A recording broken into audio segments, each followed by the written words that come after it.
Hi, this is Hank with Reptile Toolworks. Love answering questions. I had a question the other day. I did a course for outdoor core on making, building your first bow for like 10 bucks. Okay. What we did in that course is we went to the box store and we selected a pine piece of wood, okay, and then we backed up with an oak one, okay, if you're going to do this. But the first thing we were looking to have you do was be able to take a really inexpensive piece of pine, spider web there, really inexpensive piece of pine, and gently love it into about a 6-foot long bow, okay. It teaches you all the things you need to do. It is not a $100 stave, okay? It's never going to make a $100 bow, but you can have a bow built in a very short amount of time. We showcased the Bowyer's Hawk that we're selling. We talked a little bit about drawn eyes and files and sanding in the course. We did a lot of things. You find it at Outdoor Core. It's a little bit of a plug for it because it's a really good class. But I had a young lady, okay, very pleasant young lady, asked me about tillering. And I thought, you know, there were just a lot of things I didn't have time to cover in there. I don't have a lot of time here either, but I want to keep it short so I don't lose your attention span. But over the course of building this bow with hundreds of these bows with a lot of young people, which is what I did, I taught it to my high school classes and we all made a bow, and every now and then they would just blow them up. For example, okay, I'll get to it in a minute. Okay, so what you'll see here though is you'll notice there's kind of a rough texture here, but you literally chop the bow out and then you begin tillering. Now in the video I show you 2 or 3 different ways, but the thing that I didn't show was if you do have a tillering issue, or you do have to, if you break a bow, it happens pretty regularly when you make a lot of bows. If you break a bow, how you can save a stave, okay, and move forward as you're learning progresses, okay? So let's talk about tillering a little bit and then we'll get there. In the video, one of the things I showed was using a tillering string, okay, which is a longer string, okay, to set up. You put your foot on it, you pick up in the middle of your bow, and what you're doing is you're pulling on both sides, okay, to see how you're flexing, okay? Now, I tell you what, if you want to have a 2-piece bow, just hand it to somebody and have them jerk far out of it and snap it. Not what it's made for. Also, remember from the video, you want to exercise the stave in, okay? It's like a long spring. You have to love it, all right? So, you can do this with the bow. I also demonstrated that you can bring it in, okay, and this is a kind of a portion of floor tillering. See, I can hold it here and tiller. You notice I'm wearing eyewear and a hat and being very careful because, and you notice when I was working here, I put my hand down here on the bow so in case it pops up or something like that, you don't hurt yourself. So I cover a lot in the video about safety. But anyway, you can tiller it in like this. Now the really exciting point, okay, is when you get to where you're ready to get your first string on it. You have that breakover, then you string it, and remember, you exercise the bow in between shortenings of the string and during tillering. If you have a hinge or a problem, you take it out early. Okay, now that may be getting a little technical, but tell you what, I have a bow here finished that I'm going to put a string on in just a minute as a gift to you. I'll just show you how to use, we use 550 paracord, but I'm going to use FUBAR string to put a string on this. You'll notice that it does have a little bit of string follow, okay, but this is a very light pine stave, okay. I exercised it in real gently. I love on it. I don't overdraw it. I watch my draw length, okay, and it makes a reasonable little bow, okay, and it teaches you so much so easily, okay. If during your floor tillering or something else you hear it go crack, or you lift a chip, or you have a split, or a knot fails, you have a chance to save the bow if you stop right then, okay? What we do in the classes is we will come back in and we will take a thin piece of hardwood, like oak or beech or something like that, and what you do is you shape a part, okay, you notice it's thin so it will flex. You put a lead in, okay, and a lead out on it here, okay, so it tapers in. And we used to do this in boat building all the time with stuff, so I didn't see why you couldn't do it in bow building. Now it's not perfect, but a lot of artifacts you look at from the American Indian things will have sinew wrapped around them or glued. Okay, they may have run into the same problem.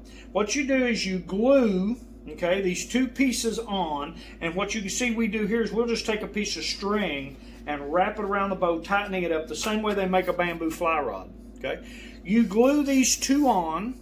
Okay, then you sand the sides down, clean everything up, and then you begin retillering the bow. Okay, and continue to try to make it work.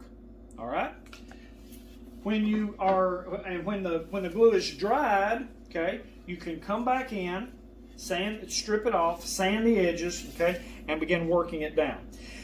Now, sometimes I'll have a stave that, I'm sorry, the good Lord just made it terrible, okay? Too many knots, too many parts in it, have more splices than that.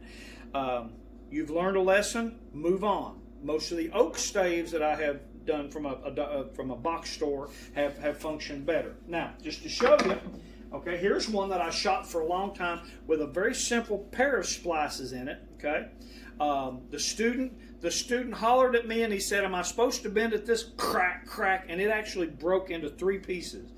We came back in. I put a splice here for him, put a splice here, and we actually left a chip out here. Okay, just to show you that a good hardwood splice will hold and do what it's supposed to. So I'm going to set it right here. Okay. Love it in a little bit, love it in a little bit. Brace the bow, okay? Check it a little bit, get him moving, okay? And you can see that the splice, while forming a small hinge here, basically allows you to get a usable bow back out of a pine stick, okay? Now, I like the 550 paracord strings. They're nice, they're kind of weighty, and you can make a loop-de-loop in each end of them, but I had promised to show you very quickly, as one of my videos do. Now, you can watch a video called Instant Bowstring. It's one of the real early ones we put out with Dave Mead, been up for a long time. It's a great video, but it is long and long, and it seemed like I really like to talk. Oh, oops, I'm doing that again. So let me show you how to make a bowstring instead of just prattling on, okay? And during a show, and if everything's going real good, I can usually make a bowstring in about 3 minutes. So let's see how fast I am today. Okay, the first thing we do is we take a piece of FUBAR string. Okay, we sell this in our kits, and I also sell this in an instant archery kit that I'll prep at some point in time. Take a piece of FUBAR string and make it a little longer than the bow itself. Okay, cut it off to that length. Now, this is 700-pound test, so I'm going to make a 350-pound bowstring by splitting it again just like that. Okay? Now, come in on the end, roll up a section about this long, and what this is going to be is this is going to be our loop for taking the bow down. We twist that up, put it together, let it twist once, tie a overhand knot in both lays of it there, make a pretty good loop, and what it does is, since I twisted that loop, it stays twisted, so when you take the string off and it's left on the limb, it doesn't crawl down and walk out. Okay? Now what I can do now is I can take, and this ribbon is flat, I can pinch this ribbon to make it round, reach down here and grab it, pull it up, and if I pinch it, I can twist it between my fingers and make it go round and round and round just like that. See that? Okay? Isn't that cool? What I'm going to do is go ahead and build a bowstring around the bow. Now, the first thing I'm going to do, the bow hadn't been strung in a while, is I'm going to check him, flex him, okay? Everything appears to be happy, you don't appear to be freaking out or anything. So what I'm going to do is reach down here, put the loop on the bow, turn him around, hold him just like this, and what I'm going to do is I'm going to twist the string up until it makes a solid round string. Okay? I'm going to keep twisting and twisting and twisting. Now the reason I cut it a little long is so it'll come. Now if you notice, the string is becoming round, twisting it up. Now there is a little initial stretch in it, but I can twist this up, make sure I've got enough so I don't look silly in a minute when I brace the bow. And I showed them in the video, I brace the bow across the back of my knee, okay, just because I like it like that. So I'm set up right here, move it this way, stick this guy in it, make sure I'm on the loops there.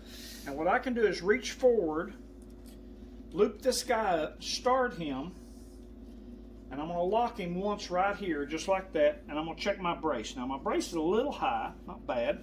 I'm going to back off my brace a little bit to about right there. Pull him up. It will stretch a little bit. Okay, still a little bit high, but I think it'll stretch it much. Wrap him back around here, put a half hitch here and another half hitch here, okay? And you can terminate this, tie it off, do whatever you want to with it, okay? Need not been strung in a while, okay? All right, there, I'm strung. Not bad on brace. See, I'm pretty close, all right, for me. Brace normal, you know, usually is your hand and your thumb right there. Okay, work him back in a little bit. Now, if you want to add a knot to it, and show you how fast it is, I can take another piece of the FUBAR string, and I'm going to want to cut a piece off this that is about 6 or 8 inches long, single strand. Okay, I'll take the single strand that's about 6 or 8 inches long, cut it off. Okay, now what I'm going to do is I'm going to come here on the bowstring, hold this. Now this is in both of the bowstring kits if you get FUBAR string. I'm going to hold him like this. I'm going to loop him over like this right here and hold him, and then I'm going to wrap him through that loop once, twice, 3, 4, 5, and about 6. Now what I'm going to do, and this is actually a Borger nailless nail knot from the land of fly fishing. Okay, it's how to attach a leader to a fly line. But anyway, I'm going to grab this and this, and I'm going to pull these two together. And if you see them cinching down there, I'm going to pull them up, wiggle them up with my finger, pull them tight, wiggle them up with my finger. Now what I've got though is I have a Borger nailless nail knot that will move. Okay. Now what I will do is I will get an arrow, set the knock where I want it, and when I get the knock set exactly where I want it, I will pull on both these ends and tighten this knot up really good and tight. And what occurs is it seats that knock on that string incredibly securely. Okay. And I come back in, trim both these off. Okay, now I would do that after I found where my knock point was on my arrow. All right, and I have a knock and a strung bow, and when I want to take it down, okay, all I have to do is come up here where I put the loop on and take the string down on the bow. Okay, hope that helped a little bit with tillering. If you crack or break a bow, I hope that gave you a little bit of information about splices. Showed you how to put a string on really quick, and I probably went over 3 minutes, I'm sorry, but forgive me, all right? But string a bow, love a bow, and there is nothing more fun than using a long lever to send an arrow towards something at a distance, okay? It is absolutely mesmerizing and fascinating, and I have loved archery my entire life and don't see a reason for that to stop right up until I can't draw a bow back anymore, all right? Thank you for watching, appreciate it, and I hope I answered some of your questions. Take care.